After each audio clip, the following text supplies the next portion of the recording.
Hello friends, welcome back to my YouTube channel. मेरे YouTube channel में आप सबका स्वागत है। गाइस, जैसा कि आज का जो टॉपिक है हमारा, वो बहुत ज़रूरी हो जाएगा उन लोगों को देखने के लिए जो लोग अभी अपॉइंटमेंट के लिए ट्राई कर रहे हैं, या फिर उनको आईडी बनाने में कोई प्रॉब्लम हो रही है, या फिर आपका रिफ्यूज़ल आ चुका है ऑलरेडी और आप चाहते हैं कि जो चांसेस हैं वो थोड़ा इम्प्रूव हो जाएं, जो आपके वीज़ा अप्रूवल के हैं। तो गाइस, स्टार्ट करते हैं हमारा आज का वीडियो। सबसे पहले हम बात करेंगे गाइस उन लोगों के लिए जिनका ऑलरेडी रिफ्यूज़ल आ चुका है। वो चाहते हैं कि उनका जो रिफ्यूज़ल है वो अप्रूवल में कन्वर्ट हो जाए। तो उसके लिए क्या क्या स्टेप वो ले सकते हैं कि जिससे कि चांसेस अच्छे बन जाएं कि आपका जो रिफ्यूज़ल है वो अप्रूवल में कन्वर्ट हो जाए। गाइस, सबसे पहले हम बात करेंगे उस बारे में कि आपने सबसे पहले ये देखना है कि आपका जो रिफ्यूज़ल आया है वो किस वजह से आया है। ठीक है, क्योंकि आपने इंटरव्यू दिया होगा तो आपको ये पता होगा कि कौन से क्वेश्चन के ऊपर आपका पासपोर्ट उन्होंने वापस दे दिया था। ठीक है, तो उसमें क्या होगा, उसमें उस क्वेश्चन के हिसाब से आपको जो आपके डॉक्यूमेंट्स हैं और आपकी जो भी प्रोफाइल है आपको उसमें अपग्रेड करना है। बिना अपग्रेड करे मत लगाओ भाई। किसी भी कंट्री का अगर आप वीज़ा अप्लाई करते हो, चाहे वो कोई भी कंट्री है, आप कभी भी रिफ्यूज़ल के बाद सेम प्रोफाइल पर अप्लाई मत कीजिए। आपको थोड़ा अपग्रेडेशन चाहिए होता है प्रोफाइल के अंदर। जैसे आप या तो अपने फंड्स को आप एक्स्ट्रा करके दिखा सकते हैं, और आप ट्रैवल हिस्ट्री को दिखा सकते हैं कि आपने और भी ज़्यादा ट्रैवल किया। मतलब आपके प्रोफाइल में कुछ ना कुछ अपग्रेड होना चाहिए अकॉर्डिंग टू योर प्रोफाइल और according to your visa category in which you are applying for.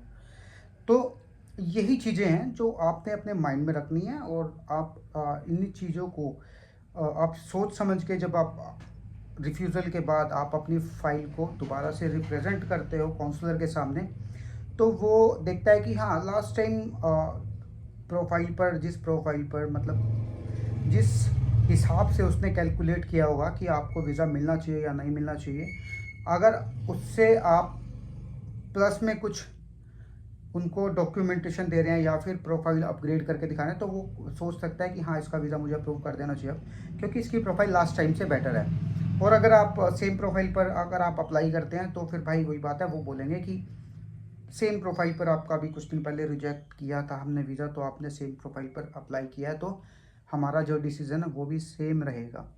तो गाइज़, ये डिपेंड करता है कि आपने कौन सी कैटेगरी का वीज़ा अप्लाई किया है। वो अगर आप इस बारे में कुछ जानना चाहते हैं तो आप मुझे टेक्स्ट कर सकते हैं और मुझे बता सकते हैं कि आप किस वीज़ा कैटेगरी से आप अप्लाई कर रहे थे और आपको क्या प्रॉब्लम आई है। तो उसके लिए सॉल्यूशन भी मैं आपको ज़रूर मैं बता दूंगा कि आप क्या कर सकते हैं और कैसे आप अपनी प्रोफाइल को अपग्रेड कर सकते हैं। तो गाइस, अब आती है बात दूसरी। जो लोग अपॉइंटमेंट उठाने के लिए पोर्टल पर आईडी बना रहे हैं भाई, उनकी आईडी नहीं बन पा रही है, उनको प्रॉब्लम आ जाती है आईडी बनाने में। जैसे कई बार क्या होता है, एजेंट लोग होते हैं, एजेंट क्या करते हैं कि भाई वो आपको आईडी पासवर्ड नहीं देंगे, और आप उनसे जितने मर्जी हाथ पैर जोड़ लो उनके आगे, तो वो भाई आपको बिल्कुल भी आपका आईडी पासवर्ड नहीं देंगे। तो उस केस में अगर आप सोचते हैं कि यार मैं खुद से अप्लाई कर सकता हूँ या मुझे खुद से अप्लाई करना चाहिए, तो उस केस में भाई आप लोग जब खुद की प्रोफाइल बनाना स्टार्ट करते हैं तो प्रोफाइल में एरर आ जाता है कि वो बन नहीं पाती है प्रोफाइल आपकी। ठीक है, तो वो भी डिपेंड करता है कि आपकी ईमेल उन्होंने खुद ने यूज़ कर रखी है, उसमें मोबाइल नंबर किसके यूज़ हो रखे हैं, ईमेल किसकी यूज़ हो रखी है, और एक्स्ट्रा जो ईमेल डलती है उसमें एक कॉन्टैक्ट ईमेल होती है और एक ईमेल वो होती है जिस पे अकाउंट क्रिएट होता है। उस ईमेल में क्या है, उस ईमेल में डिपेंड करता है केस टू केस।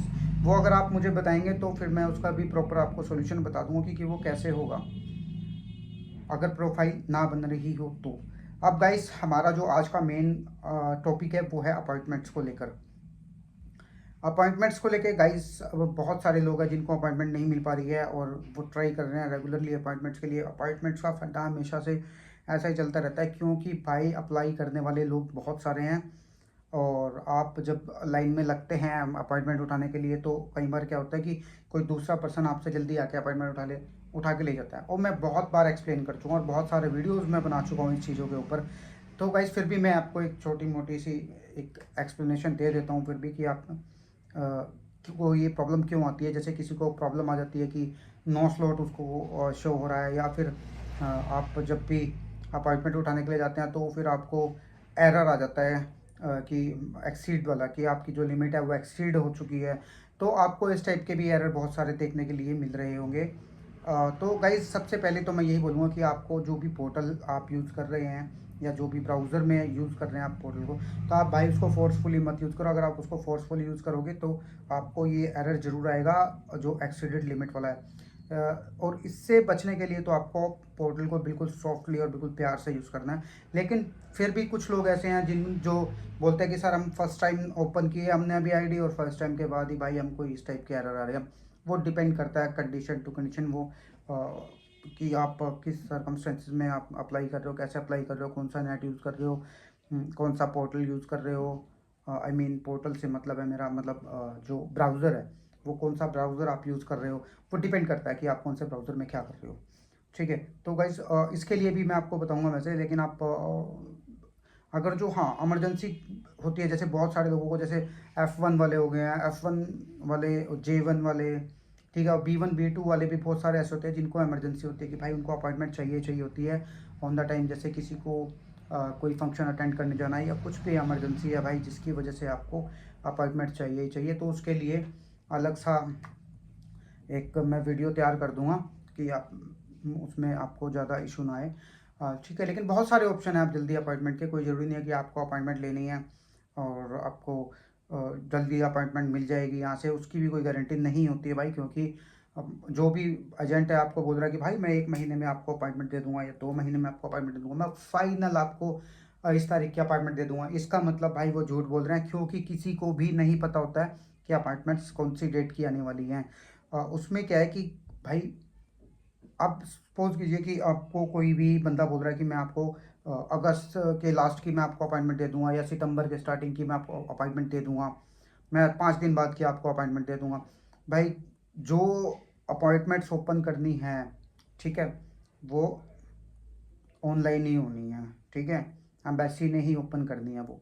भाई आप कैसे कह सकते हो कि आपको अगस्त की मिल जाएगी? हो सकता है कि एम्बेसी निकाले ना, सीधा सितंबर के लास्ट से निकाल दे, अक्टूबर के स्टार्टिंग से निकाल दे। भाई ये चीज़ें किसी को भी नहीं पता होती है। और जो भी बंदा आपको ये बोल रहा है ना कि मैं आपको 100% मैं इस डेट की इस महीने में आपको मैं अपार्टमेंट दे दूंगा और ये कर दूंगा, 100% भाई वो झूठ बोल रहा है। आपकी प्रोफाइल की ऐसी तैसी कर देगा, भसड़ कर देगा आपकी प्रोफाइल का। ये बात आप दिमाग में बैठा लेना। और अगर आप खुद से भी भाई ट्राई करना चाहते हैं तो खुद से भी आप ट्राई कर सकते हैं। अपॉइंटमेंट बनाने के बहुत सारे तरीके हैं। आप एक ही जगह ट्राई मत कीजिए, कोशिश कीजिए कि आप अपॉइंटमेंट जो उठा रहे हैं वो कहाँ के उठा रहे हैं। और आप जाकर ये भी चेक कर सकते हैं कि कौन से कॉन्सुलेट पे कितना वेटिंग चल रहा है। नेचुरली बात है, जिस कॉन्सुलेट पे कम वेटिंग चल रहा होगा आप उस कॉन्सुलेट पे ज़्यादा ट्राई कीजिए। और अगर फिर भी अगर आप नहीं उठा पाते हैं अपॉइंटमेंट, या कोई प्रॉब्लम आ रही है, या आपके कुछ समझ में नहीं आ रहा है, तो आप मेरे को टेक्स्ट कर सकते हैं। मैं अपना व्हाट्सएप नंबर है जो, मैं वो भी भाई अपने जो वीडियो का डिस्क्रिप्शन है उसमें मैं डाल के रखता हूँ। तो गाइस आप एक बात और ध्यान सुन लीजिए, बहुत सारे लोग भाई डायरेक्ट कॉल कर रहे हैं। डायरेक्ट कॉल मत करो यार भाई, आप पहले वीडियो देख लीजिए। वीडियो में अगर मैंने वो चीज़ एक्सप्लेन नहीं की होगी तो आप मुझे पूछ सकते हैं, लेकिन जो मैं एक्सप्लेन कर चुका हूँ, या फिर कुछ ऐसी चीज़ जो आप चाह रहे हो कि आपको पता लग जाए, या आपको कुछ समझ में नहीं आ रही है, तब भी आप मुझे टेक्स्ट कर सकते हैं। लेकिन भाई हाथ जोड़ के रिक्वेस्ट है, पहले टेक्स्ट कीजिए, डायरेक्ट कॉल मत कीजिए। क्योंकि आप जैसे बहुत सारे लोग होते हैं जिनको ज़रूरत होती है बात करने की, या फिर वो कॉल पर होते हैं, तब उस टाइम पे अगर आप डायरेक्टली कॉल कर दोगे तो फिर डिस्टर्बेंस होता है बीच में। तो उसके कारण भाई आप पहले मुझे टेक्स्ट करोगे तो मैं आपको ज़रूर टाइम दे दूँगा कि आप मुझे इतने बजे आप कॉल कर सकते हो। हाँ, अगर मैं उसी टाइम पे फ्री हुआ तो मैं उसी टाइम पे बोल देता हूँ भाई मुझे आप कॉल कर लो अभी। तो गाइस अगर फिर भी अब प्रोसेस में आपको कोई प्रॉब्लम आ रही है, या फिर आप कोई इशू है आपको जो आपको समझ में नहीं आ रहा है कि मुझे इस इशू से कैसे निपटना है और मैं क्या कर सकता हूँ, तो उसके लिए भी आप मुझे टेक्स्ट कर सकते हैं। मैं बता दूँगा आपको कि किस टाइप से आपको भाई इसमें इसको डील करना होगा। तो वो मैं सारी चीज़ें आपको मैं एक्सप्लेन कर दूँगा, लेकिन डिपेंड करता है कि मुझे पहले पता लगे कि प्रॉब्लम क्या है और किस वजह से आ रही है। जब तक मुझे वही नहीं पता होगी तो भाई मैं उसके सॉल्यूशन कैसे दे दूँगा। बहुत सारे लोग मुझे कॉल करके बोलते हैं सर मुझे ऐसे हो रहा है, मुझे बस एक एरर आ रहा है। अरे भाई मुझे तो बताओ तो एरर क्या है। वो नहीं कुछ एरर है, कम से कम स्क्रीनशॉट ले लो उस एरर का, वो स्क्रीनशॉट मुझे भेज दो, मैं देख लूँगा किस टाइप का एरर है। अगर वो साथ के साथ रिजोल्व हुआ तो मैं बता दूँगा ऐसे रिजोल्व हो जाएगा भाई। अगर उसका कोई प्रोसेस और हुआ तो मैं वो भी एक्सप्लेन कर दूँगा आपको कि वो कैसे होगा। ठीक है, आज का वीडियो ज़्यादा लंबा नहीं करूँगा, क्योंकि आज का वीडियो मेरा सिर्फ उन लोगों के लिए था जिनको अपार्टमेंट्स के लिए प्रॉब्लम आ रही है। तो भाई इसके लिए आप हार्ड वर्क की अगर मैं बात करूं तो हार्ड वर्क मत कीजिए, इसमें स्मार्ट वर्क कीजिए। आपका इंटरनेट पूरा तेज़ होना चाहिए। अभी ध्यान से सुन लो, आपका इंटरनेट बहुत फास्ट होना चाहिए। आपको प्रैक्टिस होनी चाहिए फटाफट से स्लॉट पर पहुंचने की, आप तभी इजी आप उठा सकते हैं अपार्टमेंट। ठीक है, नहीं तो आप मान लीजिए आप सोचते रह जाएंगे क्या करूं, कैसे उठाऊं, कहाँ पे क्लिक करूं। अगर आप ये सब चीज़ों में घुस जाओगे, सोचते रहोगे, तो भाई आप लोग पीछे रह जाओगे और कोई होगा जो आपसे फास्ट होगा अपॉइंटमेंट उठाने में, वो अपॉइंटमेंट उठा के ले जाएगा। आप देखते रह जाओगे, फिर आपको मिलेगा नो स्लॉट्स अवेलेबल।